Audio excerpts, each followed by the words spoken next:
عمر ابن عبدالعزیز کا دور کون نہیں جانتا؟ بیوی حاملہ ہے، بیوی حاملہ ہے، پیٹ میں بچہ ہے، لیکن 4 دن سے کھانے کو کچھ نہیں ملا ہے۔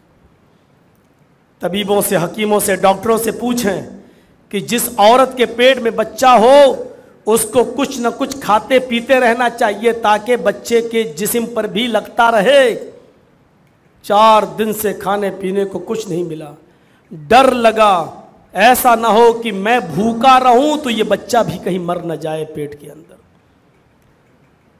اپنی خادمہ سے کہتی ہیں عمر ابن عبدالعزیز کی بیوی، تمہارے آقا تو کچھ لا کے دیں گے نہیں، ان کے پاس تو ہے ہی نہیں، ایک کام کرو کہ تم بیت المال چلی جاؤ اور بیت المال کے خزانچی سے کہنا کہ 1 پیالہ دودھ وہ مجھے دے دے۔ جو بیت المال میں دودھ ہے اس میں سے 1 کٹورا 1 پیالہ دودھ لے آؤ، کبھی ملے گا مجھے تو اس میں سے ہم جمع کر دیں گے، ابھی 1 پیالہ دودھ لے آئیے اور ان کو میری حالت بتا دینا کہ عمر ابن عبدالعزیز کی بیوی کے پیٹ میں حمل ہے، اگر ان کو یہ دودھ نہیں ملا تو پیٹ کا بچہ کہیں ضائع نہ ہو جائے، کہیں مر نہ جائے۔ خادمہ جاتی ہے، رات کے اندھیرے کا فائدہ اٹھایا جاتا ہے تاکہ عمر ابن عبدالعزیز کو پتہ نہ چلے۔ وہ رات کے اندھیرے میں جاتی ہے، عمر ابن عبدالعزیز کے کیشیئر سے، بیت المال کے خزانچی سے کہتی ہے کہ 1 پیالے دودھ کی ضرورت ہے۔ کہا ٹھیک ہے، مل جائے گا۔ عمر ابن عبدالعزیز کی بیوی نے منگایا ہے، پیٹ میں حمل ہے، 4 دن سے ان کو کچھ کھانا نصیب نہیں ہوا، پیٹ کے بچے کا ڈر ہے کہیں وہ ضائع نہ ہو جائے، حمل کہیں ختم نہ ہو جائے۔ جلدی سے اس نے 1 پیالہ دودھ دے دیا۔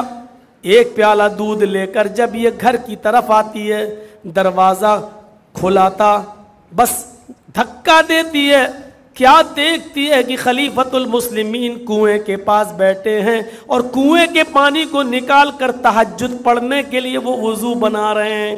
انہوں نے دروازہ کھلتا ہوا دیکھا، دروازے کی طرف نظر دوڑائی تو کیا دیکھتے ہیں کہ میری لونڈی، میری خادمہ دروازے کے سے اندر آ رہی ہے اور اپنی اوڑھنی سے اس نے کچھ چھپا رکھا ہے۔ عمر ابن عبدالعزیز نے وضو بنانا چھوڑا، آگے بڑھتے ہیں اور کہتے ہیں خادمہ کہاں گئی تھیں؟ بیت المال۔ اوڑھنی کے پیچھے کیا ہے؟ ارے بتاؤ کیا ہے؟ آگے بڑھتے ہیں، مجھے دکھاؤ کیا ہے۔ اس نے پیالہ دکھا دیا، یہ دودھ کا 1 پیالہ ہے جس کو میں بیت المال سے لائی ہوں۔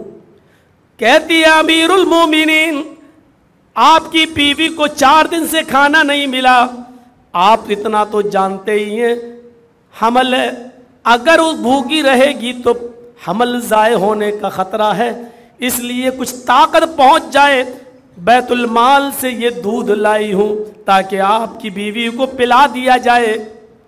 عمر ابن عبدالعزیز نے کہا یہ دودھ کا پیالہ مجھے دے دو۔ لے لیا۔